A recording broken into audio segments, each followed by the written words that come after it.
everybody, welcome to day 11 of Vlogmas. Yesterday I went over the My Favorite Things knitting version. Today I am doing the My Favorite Things dyeing version. So if you've ever wanted to know what tools to use for dyeing yarn because you want to try it, or maybe you're already an indie dyer and you're just looking to see how some of the tools that other people use, this video is for you. So the first thing I'm going to say is I don't have anything to physically show you. I no longer dye yarn, so I sold all my stuff, so I don't have anything physical to show you, but these are the things that I would recommend, and hopefully today's video is a little bit shorter than the last two videos. So with that, I'm going to jump right in. So what does every dyer need to dye with? Yarn, bare yarn. So I have 3 different places that I recommend that you try to get yarn from. So if you're a new dyer or if you're new to dyeing and you just want to try it out, or you have a specific color that you want to dye for yourself, then I would check out Knit Picks, because Knit Picks does have some bare yarn, and it's pretty affordable. So, and they pretty much have every base that they offer in bare. So you can just snatch up some yarn off of Knit Picks and then throw it in the dye pots. The other 2 places include Dyer Supplier and Wool to Dye For. Dyer Supplier gives you more bare yarn and they have quite a bit of base options, but for the most part I like Dyer Supplier because you can buy yarn in smaller quantities and you don't have to have a wholesale account. The next and final place that I'm going to recommend that you get yarn from is Wool to Dye For. Wool to Dye For has pretty much any base combination that you can think of. The only downside to Wool to Dye For is that you do have to purchase mostly in 10 skein quantities, and to get the 15% wholesale discount, you have to purchase about $400 of yarn at a time. So if you're looking to start a business, then starting out with Wool to Dye For may be a little more expensive, but in the long run, it's going to end up saving you money once you start building up enough orders to where you get the wholesale discount, which is about 15%. Some of my favorite bases from Wool to Dye For are the Sheila's Gold base, which is the 80/20, and then the I think it was the just platinum sock base, which is a 75/25. Those are your pretty standard sock bases. But they also have different yarn combinations. They have alpaca, they have rambouillet, they have mohair, they have pretty much anything you can think of. They got tweed. They have so many different blends and options. I will say that because of the yarn shortage, they, like every other dyer supplier out there, Dyer Supplier, is having a trouble stocking yarn. So I would recommend that you sign up for their newsletters, so that way if there's a specific base that you're looking for out of stock, you'll be one of the first to know when they restock it. The next thing I recommend is a good pan or pot. You need to have the right materials. When I first started dyeing yarn, I used reusable tin pans. The citric acid ate right through it and it caused these little micro holes, and then everything started leaking and it was just a huge mess. So I personally like to dye on the stovetop with the steamer pans, and they have, I believe they're called half sheet or full sheet. I think they refer to them similar to like cake size. That's how I remembered it, because I was like, how do I know what size I need? So I believe it was the full sheet steamer pans is what they're called, and I got mine from the Webstaurant store online. So that's just something another dyer shared with me when I was like, where in the heck do you guys find this stuff? Like, where do you find it? And they actually have it for pretty good prices, so I would definitely check that out. I highly recommend it. It's good for the environment and it's good for you and your business if you're planning on starting one or you already have started one. The next My Favorite Things for dyeing yarn would be the dye, of course. So I realize I'm making I've been sitting here recording for like 2 hours, so my legs are getting restless, and I was propping my feet up on my blocking mats, which is just making a bunch of noise, and you guys don't care about that. Back to the list. The dye. So you want to make sure that when you're looking for dye that you get the right dye for your base. Sure, it's fun to experiment with food coloring and it's fun to experiment with RIT dyes, and you absolutely can dye indie dyed yarn with those things.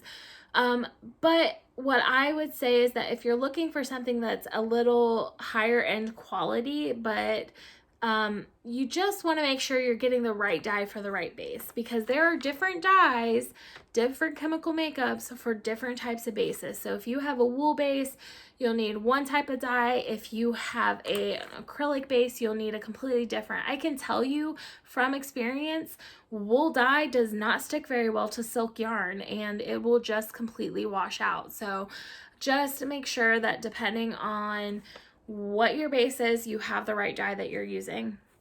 The two companies that I recommend is Country Classic, which is the one I started out with. I think that they're a great, easy to use, hard to mess up, color fast dye. But the problem is they don't have a whole lot of color options. They only have so many colors, and a lot of them are a little more muted and neutral than I like to go for. So I ended up making the switch to Dharma Dyes, which are not as color fast. You need to use some sort of acidic base. You need vinegar or you need citric acid, but it is well worth it. And I had so much fun coming up with all the different colorway combinations with all the different dyes that they offered. It was fun. So those are the two companies that I recommend. Also, we need to talk about the tools that you're going to use when you're dyeing. You need a good pair of tongs, because you are going to burn the crap out of your hands. Even with tongs, you're going to burn the crap out of your hands. Yarn is hot, it steams, you're going to burn the crap out of your hands. But if you have a nice, sturdy, long pair of tongs, it's just going to make your life so much easier when you're trying to handle the yarn, move it around when it's hot, etc. I also recommend you get a good, sturdy pair. Get a couple of pairs of reusable gloves, because you will go through gloves like crazy. And you could be the dyer who doesn't care what your hands look like at the end of the day. You could be the dyer that does care about what your hands look like and still end up with dye all over your hands. But I found I was going through reusable gloves, or I was going through disposable gloves like crazy. So I finally invested myself in a pair of really nice reusable gloves, and I'm so glad that I did. That being said, if you dye as much as yarn as I did, you're still gonna wear holes in the reusable gloves, and they're gonna get kind of messy and crazy, so you're still gonna have to replace them. That's why I said buy a couple of pairs so you have backup pairs. And also for those times when you have a wholesale order due in a week and you need somebody else to jump in and help you, you have an extra pair of gloves for them. Another thing that I recommend if you plan on doing any speckling is a small powdered sugar sifter. You don't need the big one, just the small one. That was the only thing that I found that helped me with my speckling technique. I had so much trouble with just the spoon method, because I just went crazy and just ended up dumping it everywhere, and it turned into a tonal rather than a speckle yarn. And then also salt shakers were so messy, they were hard to clean out, and it just was not economical to use for long term. Now, if you're only doing a few skeins just to have fun and experiment with a group of people, salt shakers are perfect. But I recommend the sifters, and remember, you do not need very much dye at all when you're speckling. You can always add more, but you can't take it off. So, little tip for you. And of course, you'll need the other smaller, what I like to call dyeing notions, like the measuring cups, the spoons, the mixing jars, all depending on how you're actually dyeing your yarn. But I found that all three of those things are extremely helpful. If you're dyeing, if you're dyeing roving or fiber, I also recommend you get like the little water lock and loo, I think they're called, or something. No, that's they're like water locks. They're syringe locks. Like they're basically syringes without a needle, kind of like a turkey baster. You could use a turkey baster. So I found that those were really helpful when I'm trying to make sure I get the dye in the wool. So I recommend those. You're gonna want a good wool wash. I bought Eucalyptus at first by the gallon, but there's just something about unscented Eucalyptus that I just didn't enjoy. And it was hard for me to find a Eucalyptus flavor that I liked, because I think they had like lemongrass or something, and then they have lavender, and people are allergic to lavender, so I couldn't use lavender. So I ended up switching to soak. Soak Celebration, that's what I use. Some people would say, wow, that's really expensive, but you don't need a whole lot of it. And also they sell it in bulk. You do get a bulk discount if you are looking to buy for a business. So you can buy it in bulk and use it on, and they do have it unscented. The next thing that I highly recommend is a spin dryer. It is life-changing. I wish I would have known about spin dryers when I first started dyeing yarn, because my wood floors would not have had as much damage as they did. So when I first started dyeing yarn, it didn't matter how hard you wring that yarn, which is not great for the yarn anyway, but it didn't matter how much water you squished out of that yarn, it was still gonna drip when you hanged it, because gravity pulls water down. So it didn't matter how many layers of towels we put underneath the drying rack, because I live in Ohio and we have cold winters. I couldn't put my yarn outside to dry. I had to dry them inside. It didn't matter how many towels we put down, how many fans we use. Water would soak through to our wood floors and it would drip, and it just caused so much havoc. So the spin dryer changed my life and probably saved my marriage. So it doesn't hurt the yarn in any way. You only need to put it in for a few seconds, like 30 seconds, and you're good. And then you can hang it to dry the rest of the way. Doesn't felt the yarn, doesn't tangle the yarn. As long as you have the yarn, the yarn like a, those things that hold the yarn together. As long as you've done that ahead of time, you're good to go. Highly recommend spin dryer. Probably the best investment I ever made for anything dyeing related was my Nina. And I still have her and I still love her. She doesn't get as much use anymore. She's retired, but she's still very much a part of this family. So moving on.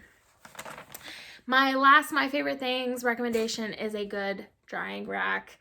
You're gonna need somewhere to hang that yarn. Whether it's a homemade drying rack or you find one on Amazon, it doesn't matter what kind of drying rack it is. You do want something that can hold a bit of weight. You don't want to get some chintzy $10 one. But you also don't have to spend a whole lot of money on it either. I would say anything between $20 and $30 probably is good enough qualities. Just look at the reviews if you're buying it online before you purchase. And I had 2 of them when I was dyeing yarn, and I almost bought a 3rd one, and then I was like, where am I going to put a 3rd? I don't have room for a 3rd one. Anyway, so that is my dyer recommendations if you're planning to start dyeing yarn, you want to start your own business, you have a business. Those are the tools that I use. They're the ones I love. Whether it's right or wrong, I don't know. But that's what the beauty of indie dyeing is it's so different. Everybody starts off following somebody else's ideas and tutorials, and then they develop their own process. And that's why it's so hard to teach dyeing, because the process that works for me doesn't necessarily work for somebody else. But those are what I love. I hope you enjoyed this video, and I look forward to seeing you guys tomorrow. Bye.